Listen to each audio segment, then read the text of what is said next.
Well, good evening, trustees and members of the community, those who are watching remotely. It is our pleasure to welcome our families and our staff and all of our students to a tremendous new 2017-18 school year. Our previous board meeting, trustees, we were not officially in class at that time, so this is our first meeting with all of our children back in school. We miss our children every day that they are not with us, and it's always delightful to see them arriving, and Andrew's going to scroll through some great photos from this opening to entertain you while I share the update. We're just delighted to see everyone back, and I love seeing the traditions. Some folks clap in, some folks play in, they just do it in a variety of ways, but it's very exciting, and you can see in a lot of these pictures bright, brand new yellow school buses, and just an exciting thing to see so many new buses on our roads. I want to thank our physical properties crew and our GCA team for their tremendous hard work over the summer. Of course, we're still working on all of the details, but you will see in these photos a real sparkle to our classrooms and to our schools, and we've really been working on that. This is a photo at Clegg on a brand new gym floor. And trustees, you know that that floor in particular, Trustee Gaynor knows it better than any of us in this room probably, needed some serious work. And so we're delighted, and that's a group of brand new sixth graders on their first day of school, and they decided to help me show off the floor. So isn't that great? We want to thank our teams really for the work that they did all summer to be ready to go.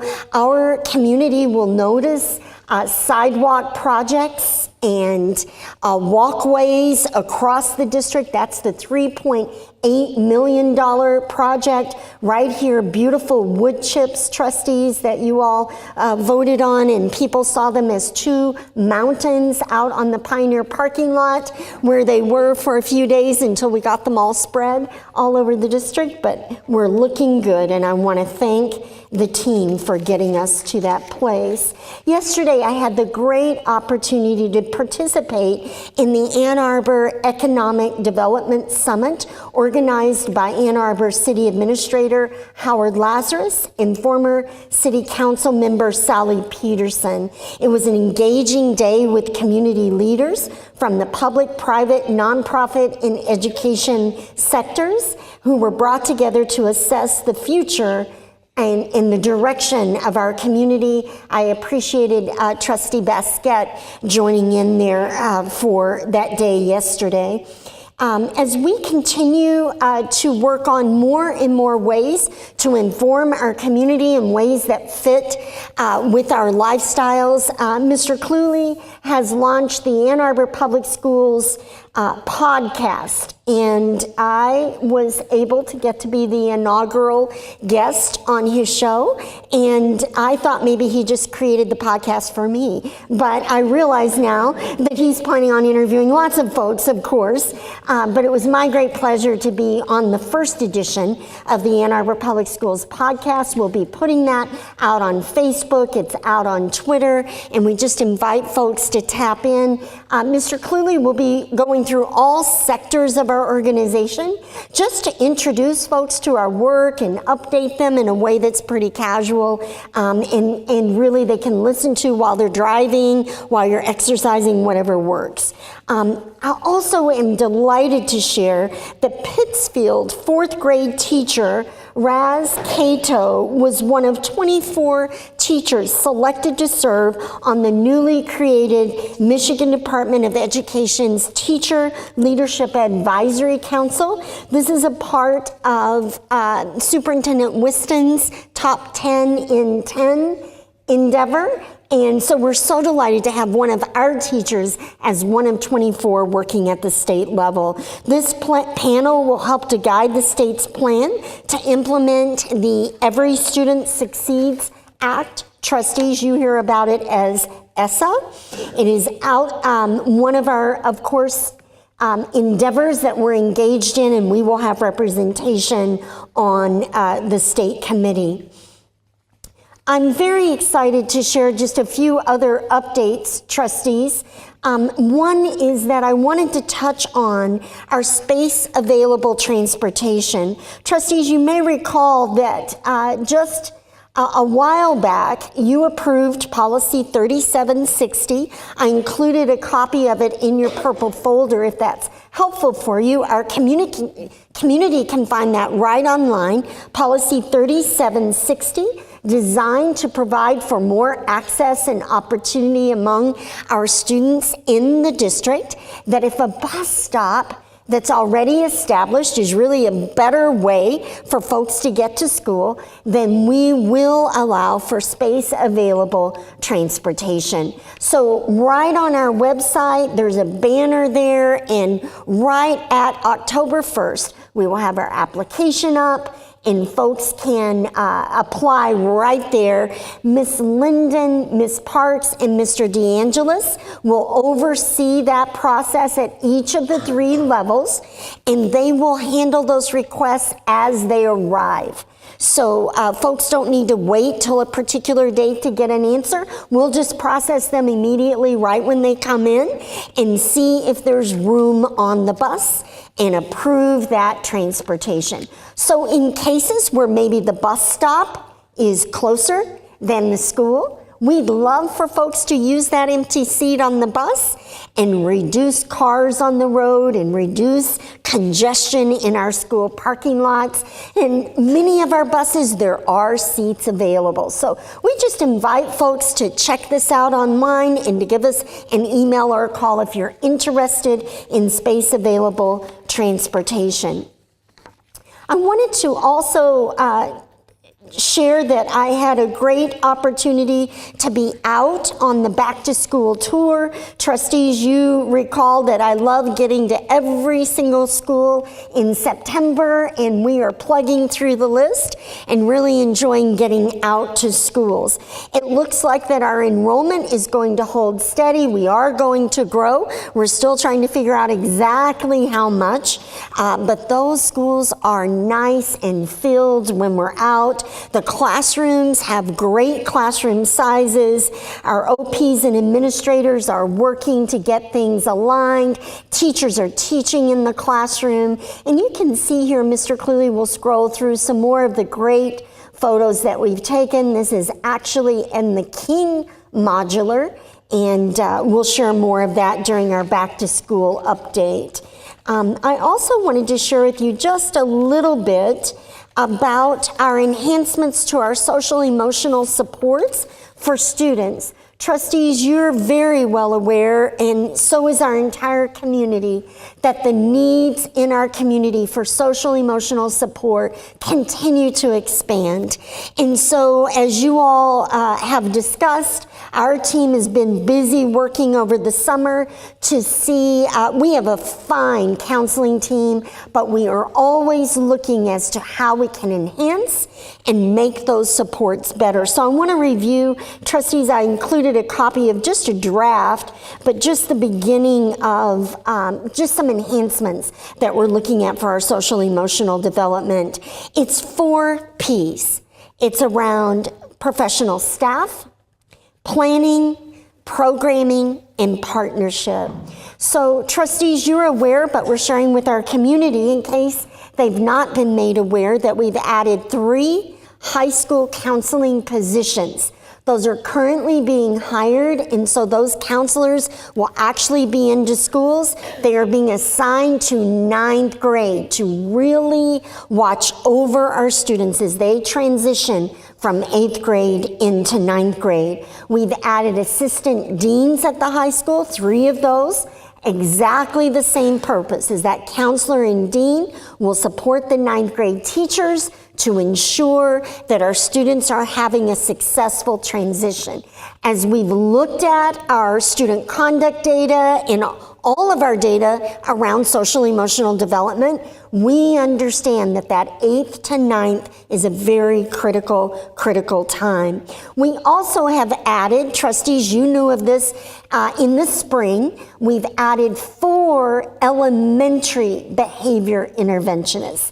Those folks were added in July, August. They are now on the job, and you know they are spending an average of about 1 day a week in each elementary school. Now, those elementary schools organize that in the way that it meets their needs and meets the needs of children, but they are able to carry a caseload and check in with students on their behavior goals, to work small groups of students, to really support success of students in school. Under our planning and programming, we're really looking at building up our training.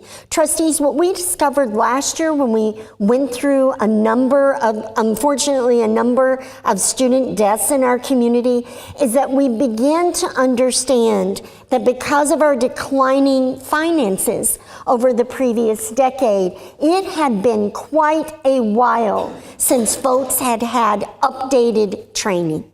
And I think Trustee Manley and I have discussed when the district did that last time, but it had been quite a few years. So we're in the process right now. In fact, a team of about 30 counselors, teachers, assistant principals, and some folks from our team will be in training tomorrow, one of the first days that we'll be looking at.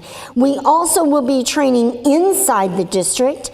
And you can see there the trainings that we'll be offering are the schism training and then the Grand Rounds lectureship that representatives will be attending to.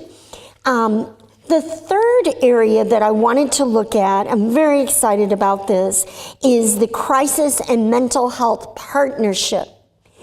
After we had our experiences last year of sorrow and really very deep sadness over the loss of students, we began to notice that so many of our community partners who were already working with us wanted to help, and they wanted to reach out and help even more. So over this summer, the K-12 executive directors, Ms. Parks is here to help us tonight if we have questions. They actually developed a plan for bringing together all of our partners who are active with us. So you can see the Crisis and Mental Health Partnership. It's both sides. Mental health is sustaining on a regular basis, and then the crisis intervention at those points when that is needed. You can see the participants there are the K-12 executive directors, our district leadership team. Jonathan Stern is a tremendously strong leader out of Pioneer. John Boshoven, counseling department chair. Our designated counselor from each of the 5 high schools serves on this partnership. Our middle school counselors, and then representatives from the University of Michigan Depression Center and its School of Psychiatry, Washtenaw Community Mental Health Representative, American Foundation for Suicide Prevention, and Washtenaw Independent School District. This team has been meeting. They already have developed some common tools and common language. What we're hearing from our partners in the community is a desire to help us tighten up our processes as students and families cross that bridge from school support to mental health support in a clinical setting or in some kind of support setting in the community. So we're already seeing great benefits of this partnership. The team looks forward to providing you all an update a little bit later. They asked me to give the summary because they shared that they have a sense of urgency and they're very busy because they want to show quick results and quick action in the schools. I completely understood, and so you have my summary of their work, and we have Ms. Parks and Ms. Linden who will help us with further questions. So I wanted to touch just for a moment here at the end of the superintendent's update on our high school delayed start launch. I know that the trustees heard the report in the spring. We went off to do the work, and I just want to make sure that our community knows, and we've put up a headline, so they'll get that up so that everyone can see it. We do have all of the components in place. We approached this with a little bit of a soft launch this fall because we wanted to make sure that we were doing a good job, and yet we have had quite a few requests that occurred last spring when the articles ran in the newspaper, and then we continue now to have requests. So we just want to encourage everyone out in the community. You can see the research on the Start School Later website. Just Google Start School Later, it's right there. And then you can also go onto our website to see that we do have the shuttles going from the middle schools. Those leave at 8:15 from each of the 5 middle schools. So that is a really reasonable time to take that shuttle and to get over to your assigned high school. We do have information in our Back to School guide. We're running information in our Observer ad this month so folks can see it there, but really just one step, and that is reach to your counselor.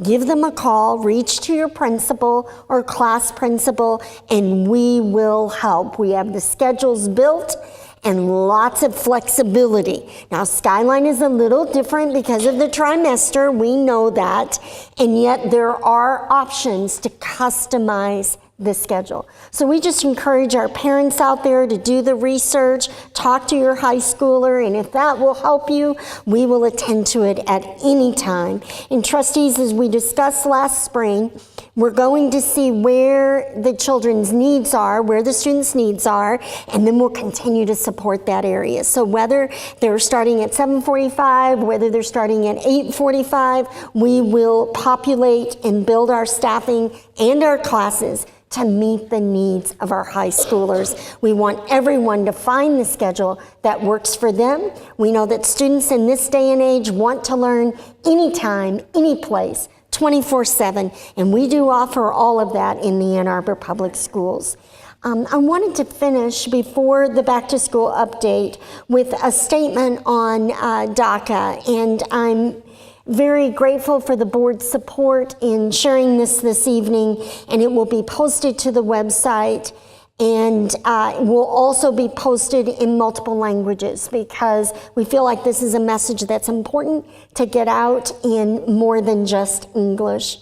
We are deeply disappointed by the recent announcement that the federal administration will end DACA, the Deferred Action on Childhood Arrivals program. Approximately 6,700 Michigan young people are currently registered in this program, and we know that this announcement has a direct and negative and unsettling impact for students, staff, and families within our own Ann Arbor Public Schools community. We understand that federal immigration policy is a very deeply personal issue that is critically important in the lives of individuals within our community. And we want to clarify today that in keeping with federal law, and more importantly, in keeping with our moral imperative to serve all the children of Ann Arbor, our work in support of the 18,000 students in our classroom remains unchanged in light of this recent announcement. In the Ann Arbor Public Schools, we will continue to serve and support all our students. This is our critical mission. We welcome all children in the Ann Arbor Public Schools, and we are committed that all will experience unfettered opportunity to learn, to grow, to achieve their highest potential, regardless of the immigration status or that of their parents. And specifically, I'm going to quote the law here, and folks may not realize this is federal law. In keeping with federal law, we will continue our commitment and practice to ensure that a child's immigration status will have no impact whatsoever on his or her educational experience in the Ann Arbor Public Schools. Our children have a constitutional right to equal access to education regardless of their immigration status or the status of their parents. The fundamental right to access public education is constitutionally protected and cannot be taken away by the president or state or federal legislators.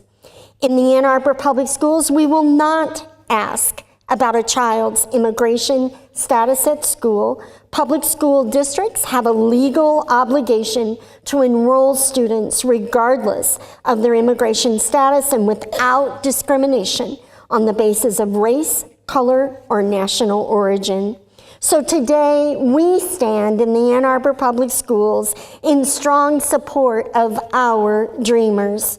Immigrant students, children of immigrants, refugee students, and the families who entrust their children to our care.